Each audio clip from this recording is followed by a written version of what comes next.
आपल्या adventurous ट्रिपचा day 2 म्हणजेच दिवस दुसरा. काल रात्री आपण शिमल्याला पोहोचलो होतो दिल्लीवरून. आता आपण बघू शकता एका छान निसर्गाच्या कुशीमध्ये एक हॉटेलमध्ये आपण थांबलेलो आहोत.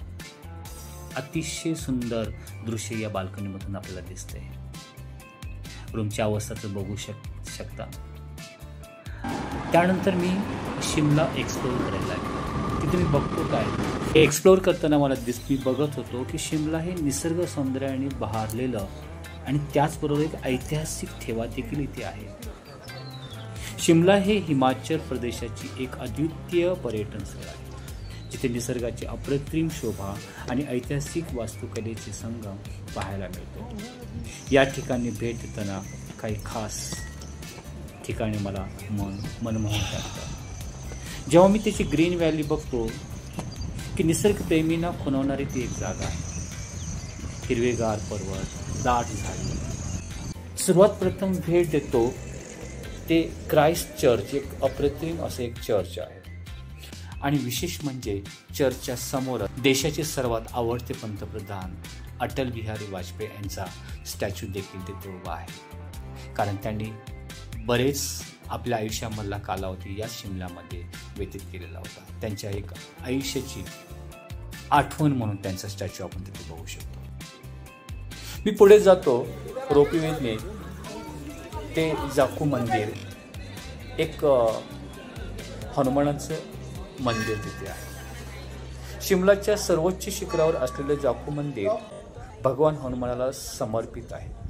येथे उभा असलेला भव्य हनुमानाचा पुतळा दुरूनही स्पष्टपणे दिसतो. रात्री अंधारात पण जाण्यासाठी मी कारण खूप उंचावरती आहे तर मी रोपवे बघतो, कारण रोपवेमधून दृश्य खूप सुंदर दिसणार होतं म्हणून मी रोपवेचा पर्याय निवडतो. जाकू मंदिराकडे जाणारा रोपवेचा अनुभव अविस्मरणीय असतो.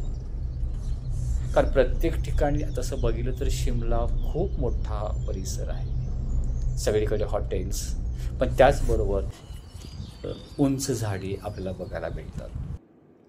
दुपारी 12 वाजता शिमल्याच्या हॉटेलमधून चेकआउट केल्यानंतर मी पुढे निघतो. ते म्हणजे सारहन रामपूर या दिशेने जवळजवळ 150 ते 200 किलोमीटरचं डिस्टन्स आहे.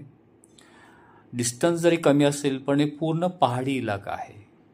कारण त्यामुळे बाईकचं वेग मर्यादा आपण 30 ते 40च्या दरम्यानच ठेवू शकतो. शिमलाहून सारन त्या रामपूरपर्यंतचे बाईक राईडचा हा एक अविस्मरणीय ते एक अनुभव आहे.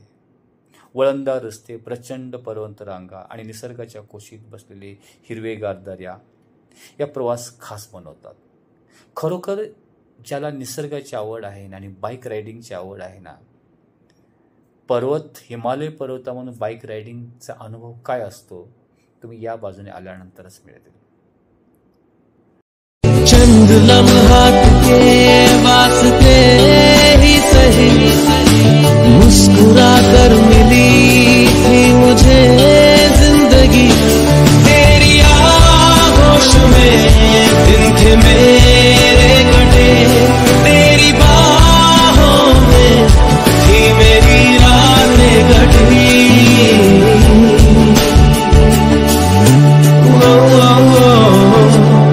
आज भी जब वो पल मुझको याद आते हैं, दिल से सारे गमों को भुला जाते हैं. दर्द में भी ये लब मुस्कुरा